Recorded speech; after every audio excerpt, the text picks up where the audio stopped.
Hi Rowan class, so here is your literacy task for the day. I just wanted to share with you, just to remind you and to show parents as well, this is the text that we have been sharing just before Christmas. It's a beautiful non-fiction text called Hummingbird, and this is where we have been learning all of the details about the ruby-throated hummingbird.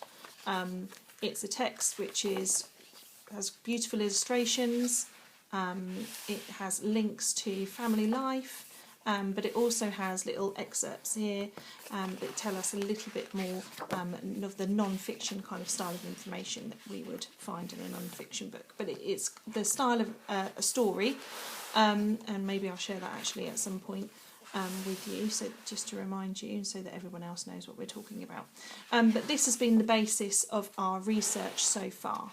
Okay, so just wanted to share that, just remind you with that. Now, with the work that you did yesterday, you'll have some facts that you've remembered, or maybe that you've researched further about ruby-throated hummingbirds. So I've got some of the ones here that these are the ones actually we had on the board in the classroom.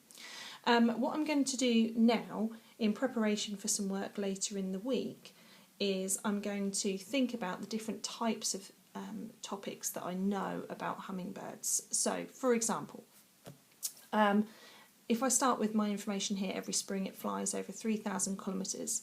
Hummingbirds lose half their weight when they fly north. Well, both of those things are about where the hummingbird is travelling to. That's about migration.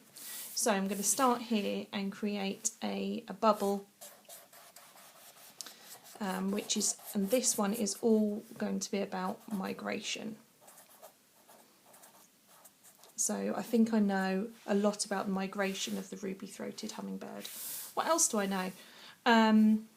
They feed on nectar. Okay, so I know a little bit about what they eat, and we would call that their diet. So I remember some details about that. They weigh the same as a penny. Now that was some really interesting information that we found. So we also know what the ruby-throated hummingbirds look like as well. We know about their size. So we call that their appearance, what they look like, how you would describe them.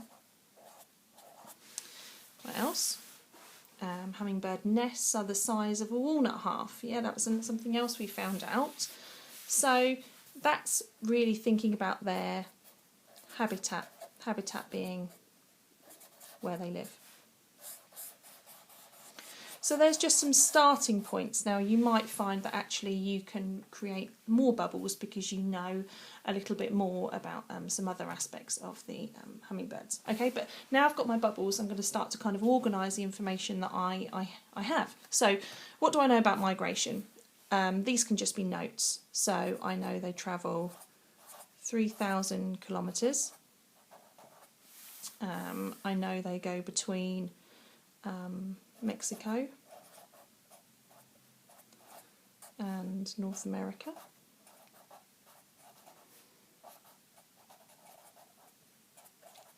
I know that they lose half of their body weight.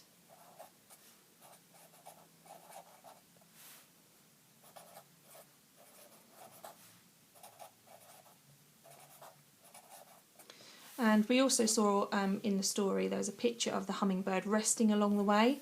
So they rest along the way. You might also have found out some other information perhaps about, not so much about how far it takes, but how long it takes perhaps. Okay, their diet, we remember, don't we, that they feed on nectar and bugs.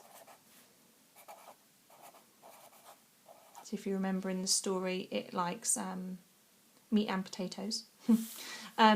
Appearance, they the size or the same weight as a penny.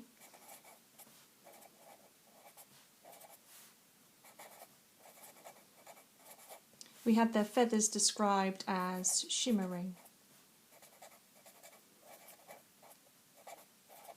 And you might also have some other descriptions that you'd like to use there. habitat, they like warm tropical climates.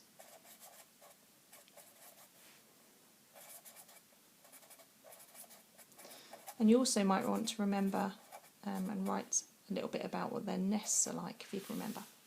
Okay, so see how many different bubbles you can create and see if you can fill those out with some of your own information. I'd love to see what you do. We're going to be using these later in the week as well. Okay, good luck guys.